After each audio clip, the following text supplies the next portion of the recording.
think that my biggest obstacle has always been to get out of my head.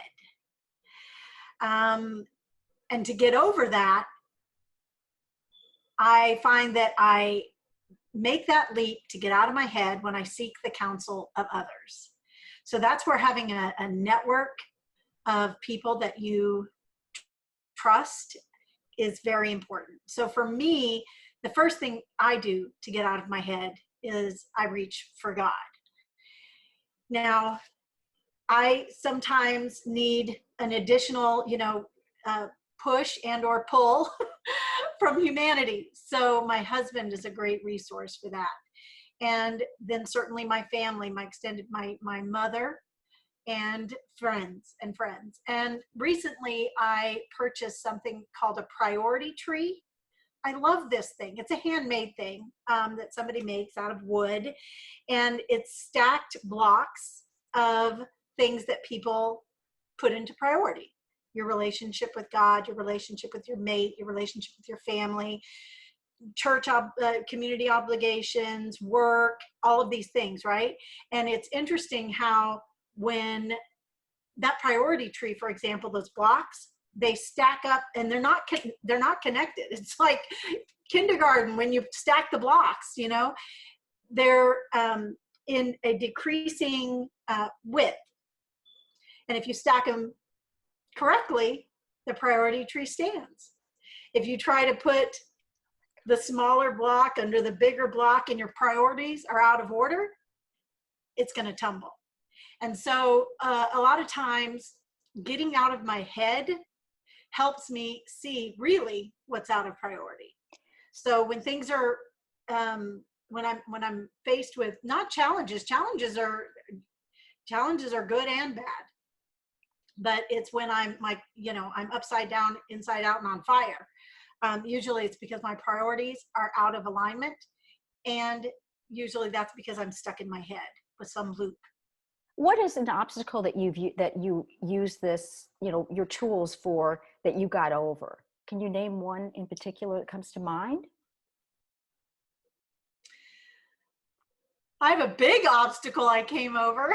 That's what I mean. Just anything, and I don't see how you put it. This is what comes into my head. So, something pretty out of order was I got sober December 2nd, 2009. Thank you very much. And you can imagine how much into my head I was. And it wasn't until I, because how do you get it? That's, gosh, I wish I had something that was maybe a little more tangible to the viewers, because not everybody has walked that path of addiction and or alcoholism. It was a pretty big obstacle, I'll say. Well, the thing is about that is that one thing I know about addiction, and I had a lot of contact over the last about 35 years with that, is that support is number one. And because what I have learned is that you really just can't do it alone. It's just bigger than us. It's bigger than what we can do by ourselves. Because if we could do it by ourselves, we sure as heck would, we'd say, okay, no more, just turn it off. My life is out of control. Maybe, right. Yeah. And so, even still after 10 years of sobriety, mm-hmm. Boy, that stinking thinking is what they call it, but it's stuck in my head, right? So it's always a tangible representation of what I mean by that, because whether or not today I choose not to participate in my alcoholism, that doesn't mean that I, what's between my two ears is, in perfect harmony, right? What I used to drink about, now I seek counsel. I pray about it, and then I get, into a conversation like you're talking about. I get involved in my support system, so that whatever that obstacle is of the day, and I guess that's why when you ask me, is there a specific obstacle? Gosh, I'm just such a different person. If you had asked me this years ago, my answer is I don't focus on the obstacle. I'm focused on the solution. So it wasn't an easy answer for me to say, well, what's an obstacle right now? Gosh.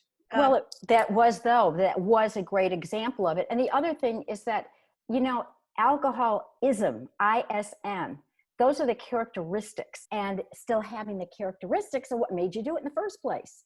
And the characteristics are the things that in life, I mean, I know I have to look at it, and other people I know as well. And that's what the beauty is. And I think, you know, ultimately what moves me forward is just thinking, what is the next right thing in front of me? If you had asked me even, you know, two, 2 or 3 years ago, if you had asked me that I'd have a nonprofit working with other women that are, that have alcoholism or drug addiction, I would have said, no, I think you have the wrong person, you know? So obstacles are an opportunity to grow and to learn. And so we have them, whether or not it's I don't have anything for dinner, and how I'm going to let that affect my mood and my my engagement with my family. It can, for some people, something like something, and I don't want to say it's trivial, because walk a mile in someone else's shoes and not having any idea what to make for dinner probably is a domino from something else that is tipped over in the last straw and all these things, right? So but ultimately it's step back, take a breath, and focus on the solution as opposed to the problem or the obstacle. And then whatever it is, that process is going to work again and again and again for whatever that obstacle is. Yeah, and I'm hearing also that you got the support, so you knew that. I know sometimes, I don't know about you, but I might just get up feeling angry. I can't tell you, oh, I'm feeling angry, because I don't always know. And at a point in my life where I know all my tools and everything, I get my own answers. And I think that's with a lot of the women that I work with, that sometimes they just might be really angry. They might, or somebody might say something, or a brother or sister might just say one comment or look at you a certain way. And all of a sudden, just, back to when we used to react like that. And we're grateful we can have a place to put a stop on that. Yeah, and you said something. So again, that's a great tangible example of something that I think most people would raise their hand to. Have you ever woken up just angry, frustrated, angry, and not even really be able to say why? Get out of your own head, right? And take a step back. It's like you're so close when you if you've ever been to the art museum and you see some of the works of art that you can walk right up to and you're nose to nose with it, you can't even tell what you're looking at. But if you step back, right, it can come into focus. You can get some clarity. And so a lot of times, whatever that is, from waking up angry or frustrated to facing your addiction, wow, that's a span of obstacles, isn't it? The process is the same. The process is the same, whether it's that obstacle or that obstacle, clarity and aiming for the solution. And for me, that's getting out of my own head and seeking the counsel and support, as you had mentioned, in my network, which is God, my husband, my family, and friends. Which is wonderful. And and I think that's so important for women. And nowadays, and I'm kind of curious about this, even though I know you and your husband work together, but just pretend that you and your husband want to work with someone. What would the characteristics be? Let's say it's a woman. Okay. Well, I'm doing a lot of let's say. But what are the characteristics of someone that you would be interested in collaborating with? So, when I think about somebody who I want to work with, I see it as a real synergistic experience. And even though I don't quilt, I love quilts. They're so comfy and wonderful and beautiful. It makes me think of a quilt. It makes me think of, the backing, the padding, and then their fabric pieces. And visually I can see that as us working together. And so ultimately, I look for someone who has integrity. Like that's the backbone of it all, because integrity is going to lead to, honesty and principles, right? Built on that.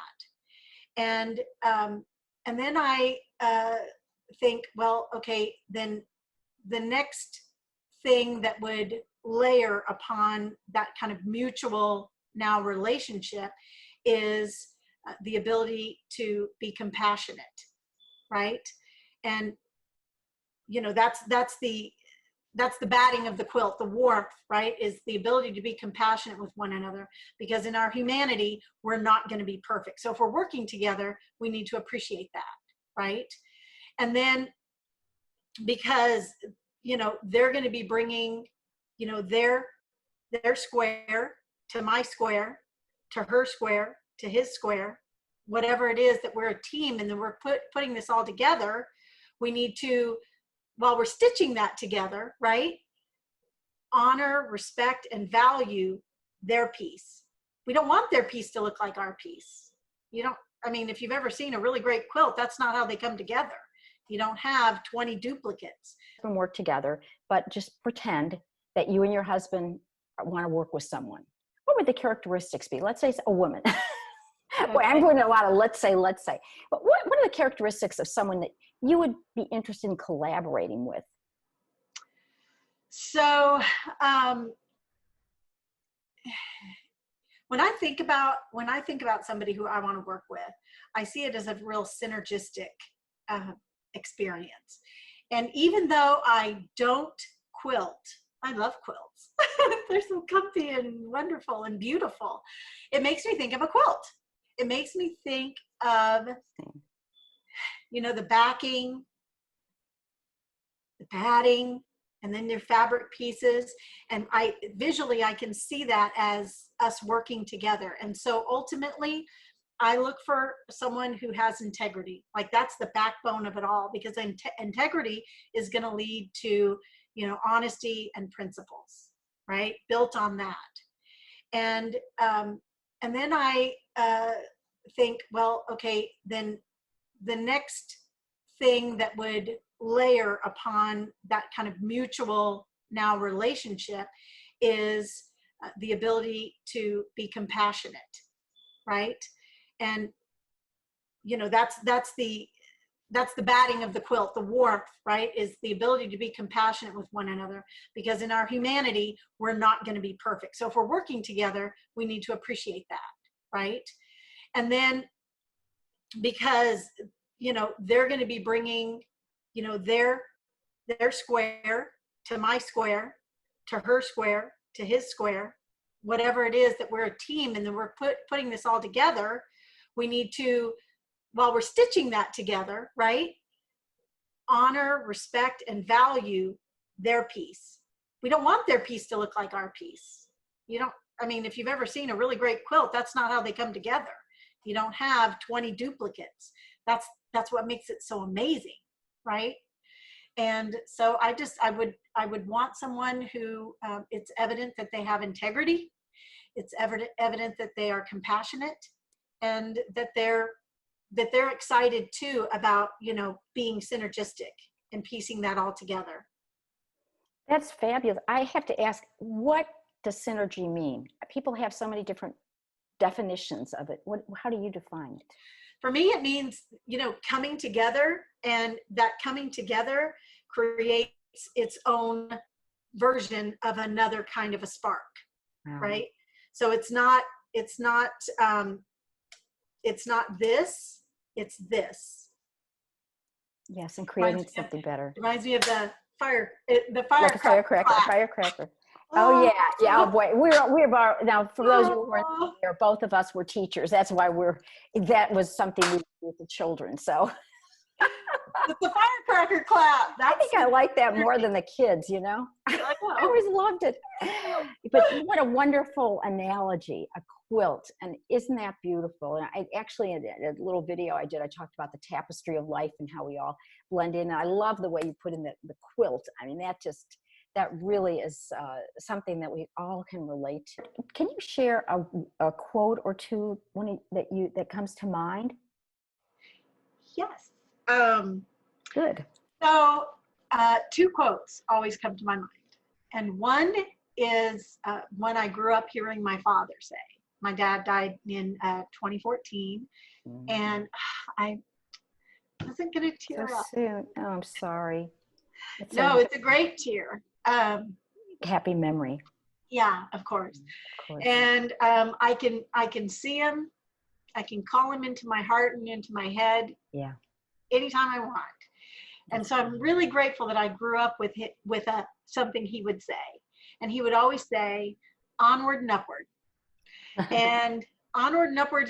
I had looked that up a long time ago, and I found out it was actually in the inverse of that, uh, onwards and then upwards, in some poem that was written like 200 years ago. Wow. I don't know that my dad ever found it through that.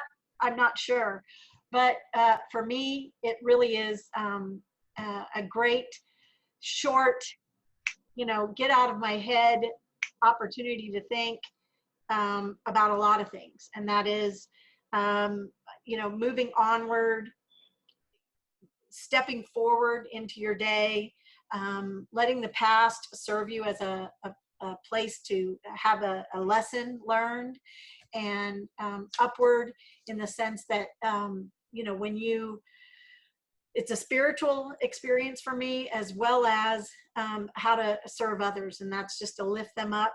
And a lot of times lifting others up is how you yourself rise up as well. So that is one of my favorite quotes. And the other favorite quote I have, I don't even know where this came from. So I think Tina did it. It's a Tina. It's a Tina. As of today, I'm going to call it a Tina-ism. There you go. I have seen it around used, but my goodness, wake up, your life is happening. Wake up, Great. your I love life it. is happening. I mean, Boy, that's beautiful. there's a whole this versus that when you think, well, how do I know if I'm awake, And do you know what your happy is? If you don't, make a list and start participating in what makes you happy. Know what your goals are, so that when you say no to things or yes to things, they're tied to whatever your personal goals are. And be compassionate and empathetic, and be on purpose every day. Wake up, your life is happening doesn't mean that today every day we went to Disney. It's really like that stop and smell the roses kind of a thing, right? It's really interesting you say that, and I'll have to give you the information because a friend of mine, her name is Sarah Gish, she actually has a whole, all of her life, it's a long story, but it's called Ignite Your Life. And what she does is that she helps other people ignite their lives. And Sarah, I put a plug for Sarah, she's really great, and Yes. she has it, Ignite Your Life, like wake up your life. It's so interesting that you clicked on that. Thank you. Because wake up, your life is happening. I love it. I love that. I love it. Wake up. Boy, if you don't get up with that, we won't. I love it. We are awake, and thank you for helping us be more awake with your insight today. Thank you for being here. Thank you so much for having me. I am highly honored to be included in your platform to pay forward. My nonprofit, CARE, stands for Create Dares to Care. And the CARE stands for Create a Ripple Effect. And you are a woman who is on purpose. It's evidenced in everything that you do that you are on purpose to create a ripple effect. And I am honored to be a part of that. So thank you for asking. Thank you so very much. I appreciate that. We will be in touch. All right. God bless you. Bye. Bye-bye.